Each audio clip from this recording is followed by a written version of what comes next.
Alright, so I'm out here working on the Juke, and I went ahead and pulled the fender liners off, and I'm about to peek behind this wheel well. Now, I already did this on the other side, so I know what to expect, but I'm pretty sure these haven't been off since the car left the factory in 2012, so... Oh, yep. Yeah, that's a lot. Oh, yeah. Oh my god. This is actually probably worse than the other side.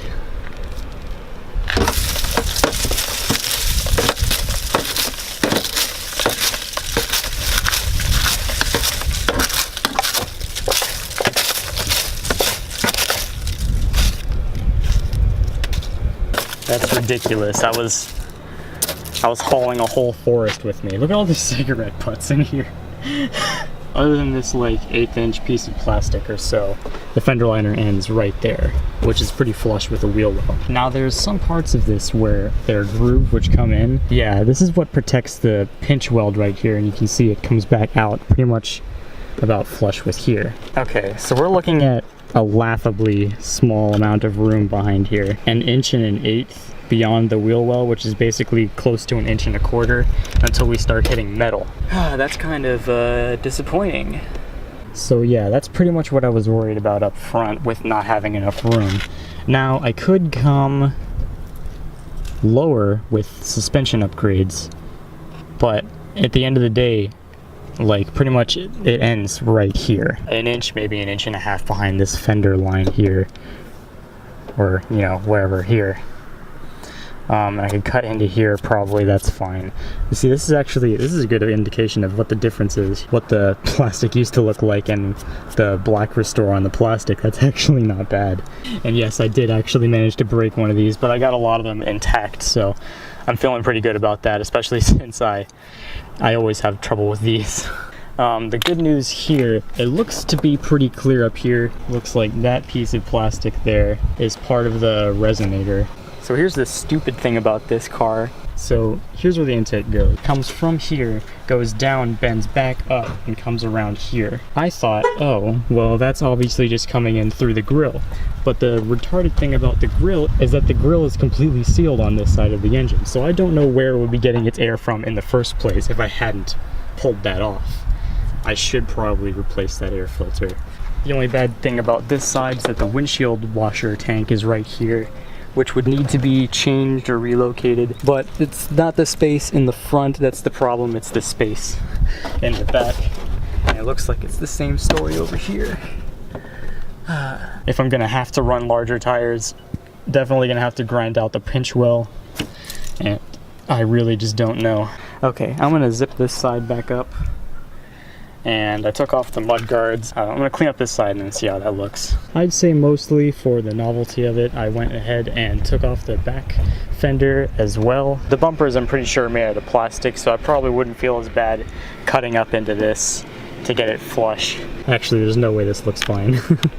There's no way this looks fine with the stock bumpers because the bumpers themselves have a little flare to them outward. I don't know, it would be a questionable look, especially with the stock side skirts also having that same sort of focus you fuck.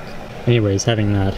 Broke about every fucking snap here getting the rear fender off, and I broke pretty much all of these bottom ones for every fender, which pisses me off, where like I said, I suck. And also the front as well, it's mostly this that bothers me.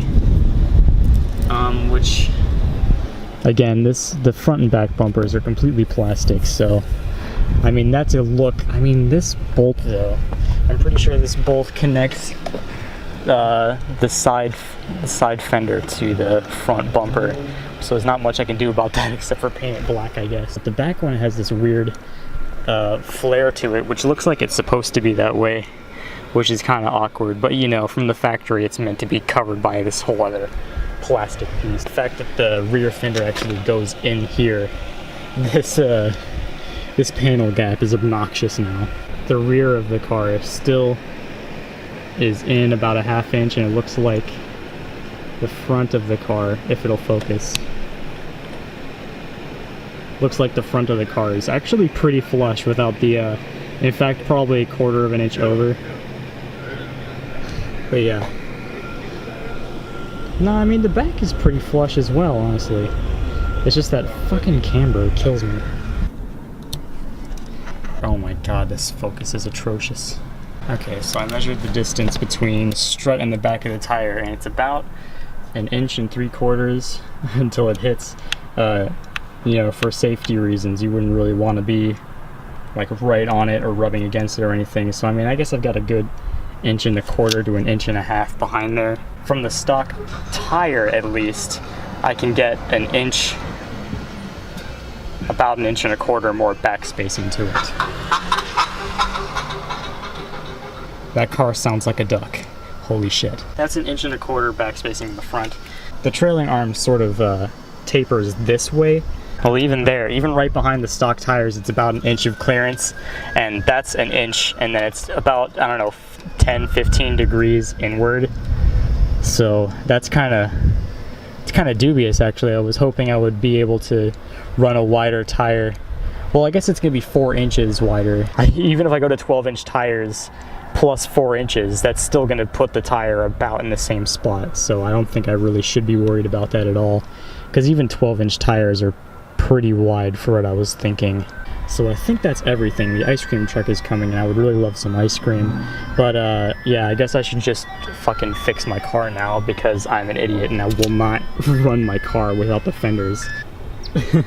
So on the back, I actually ended up taking the fender flare off anyways, or the mud flap off anyways, because this goddamn little grommet thing, I could not get it to line up. I pulled it off, and that's all the...